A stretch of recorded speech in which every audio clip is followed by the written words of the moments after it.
So I've reopened the image exercise 4A, and I want to go back in and spend a little bit more time with filters. I'm going to duplicate the image again, image, duplicate, click OK. I'm going to flatten this one. Let's go to layer, flatten image. And we're going to go to filter, and we looked at the filter gallery. Now, adaptive wide angle, camera raw filter, lens correction, liquefying vanishing point, we'll come back to later, okay? And those will fit into the advanced portion of the Photoshop course. And I will demonstrate how to use each of these different filters and their function. The 3D, once again, that would fit into the advanced portion of the class. Let's go down to blur. So the idea of blur is that I can make certain parts of the image in focus and out of focus. So let's just go down to the traditional Gaussian blur. When I hit this and drag this, you'll see that the image starts to become blurry. So in this case, the whole image is becoming blurry, right? And so maybe that's not desirable. Let's look at something else. Let's go over to our exercise 4. Canvas is unflattened. And let's take the bottom two layers, which are the dune and the sky, and let's merge those two layers together. And then let's apply that blur to the background of the image. So a good photographer can control which parts of the image are sharp and which parts of the image are blurry. And this will allow us to create effects similar to that. So I'm going to go down and choose Gaussian and blur, and I'm going to blur the background. And so now the background is slightly out of focus, and that brings the foreground into sharp relief. So that's the kind of things I can do with a blur. Let's look at some of the other options as far as blur is concerned. Filter, blur, there's a number of different ones in here. There's radial blur, shape blur, smart blurs, motion blur. Let's look at radial blur. So what that's going to do is it's going to blur it and spin as it blurs. So it looks like it's being spun. I'm going to undo that. So there's a bunch of different ways that those blurs can be modified and used. Shape blur, so I can blur by a particular shape. Okay, I don't really see the need or use for that, but that's an option. I'm going to undo that. And then lots of times when you can't see an immediate use, there may be one down the line that just hasn't been revealed to you. Okay, so then there's also a blur gallery with like field blur, right? And right now I'm just working on editing. I've isolated the background and I'm working with the field blurs. As you can see here, it's producing some very interesting effects on this image, right? Okay. When I'm done, the commit button's up here at the top. So there's my image with the field blur applied to the background. I'm going to undo that. Let's go back to filter. Let's go down to blur gallery. Let's look at another one. Path blur. So once again, I have all of these different options: field blur, iris blur, tilt shift, path blur, and I have basic blur, real sync flash, and some of these you just have to experiment with. But as you can see here, I can make some very interesting edits to my image, and this one is going to allow me to change the direction of the blur with these pins, okay? I'm going to cancel that. So that's an example of the blur menus, okay, and the blur gallery. Distort, these are things like displacements, pinch, polar. Let's go and look at the original, the flattened image and apply it there so it's easy to understand. So I can do things like ripple, and that's going to ripple the image. I'm going to undo that. I can go up and I can go to filter, distort, and I can do pinch. So you'll see here that there's like a little distortion field in the center, and I can pinch that in or out. It's like a bulge in the center of the image.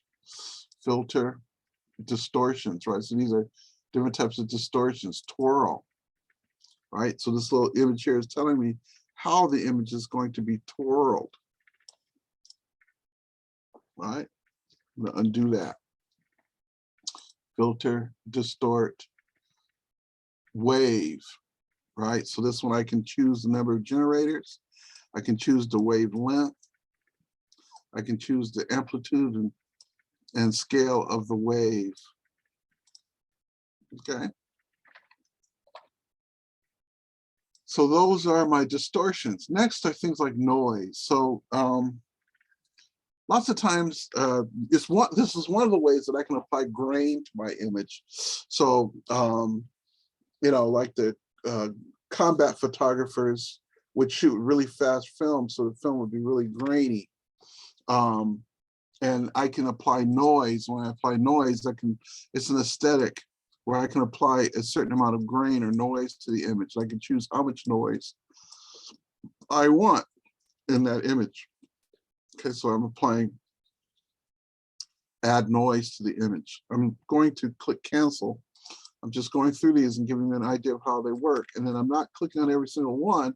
I want to click on one or two in each category so you have an understanding of how they work. And then you can go back and spend more time with each one individually. So then there's things like dust and scratches, and we'll use that when we work with our photo editing. And the idea is that if there are dust and scratches on the surface of the image, I can remove them. Okay. Then I have things like pixelate, right? So these are things like color halftone, right? Go back up. I'm going to undo that. Go back up to filter, pixelate, fragment. I'm going to undo that.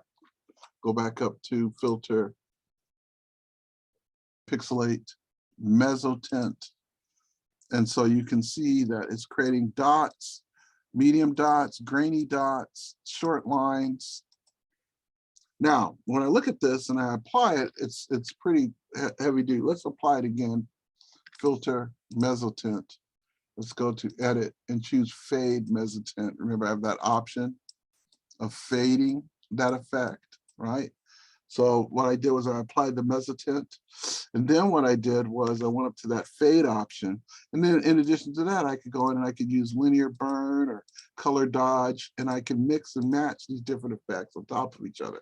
I'm gonna click cancel. Let me show you another trick. I'm gonna undo the mezzotint, right? And I'm gonna copy the layer here. So let's take our layers and pull them free. And I'm gonna copy that layer. There's a couple of ways that I can copy a layer. One is I could choose select all, edit, copy, edit, paste. Let's do that. Let's click there. Let's go to select all. Let's go to edit, copy. Let's go to edit and paste. So I could copy the layer like that. Let's throw that away. What's another way to copy a layer? I can click on that layer thumbnail, drag it down to the make new layer button and make a copy. Now I'm going to show you another way. I undid that. I'm going to show you another way to make a layer, which is Control J, which is jump. Hold down Control, tap J or Command J, and that will jump the content of one layer up to the next. So whatever's in the one layer will be jumped up into the next layer. So lots of times when you're working in Photoshop, you will make copies of layers and apply effects or filters or adjustments to one layer on top of another layer, and then fade or blend those two layers together. And that's what we're looking at now. So now if I go back up to filter, I go to, we're looking at pixelate, and let's say I use crystallize. I'm going to apply that. So I've applied that on the top layer. Then I can go to the opacity slider and I can slide that down and affect the image by modulating the opacity of the top layer and allowing that content, half of, in this case, 45% of that image to be viewed on top of the other image. So that's another method or strategy for using blending modes, using filters, etc. Let's go to edit, let's do undo, and let's undo again. Let's go to filter. Oh, gotta make sure the layer is selected. If that ever happens, it's because the layer is not selected. Let's go to, because you have to have a layer for something to be applied to. So we looked at noise, we looked at pixelate, render. So these are weird. I'm going to save these for another exercise. Let's come back to those renders in a minute. Let's look at sharpen. And lots of times, if an image can be, if an image is slightly out of focus, I can use this sharpen to clean it up. If it's really out of focus, it's just not going to work. Okay. But I have a number of different options for sharpening the image. Now, be aware of the fact that the eye will be attracted to whatever's the most, whatever's the sharpest in the image. So one of the ways I can control the viewer's attention is by making some things blurry and other things sharp. So let's use the standard unsharp mask. So this unsharp mask has a number of little options here. One is the amount of the sharpen, and then there's a radius, and then there's a threshold, and I can zoom in and out, and I can see how much sharper I'm making the image by clicking in here. And then when I click, I've sharpened this image, right? So this image is already pretty sharp.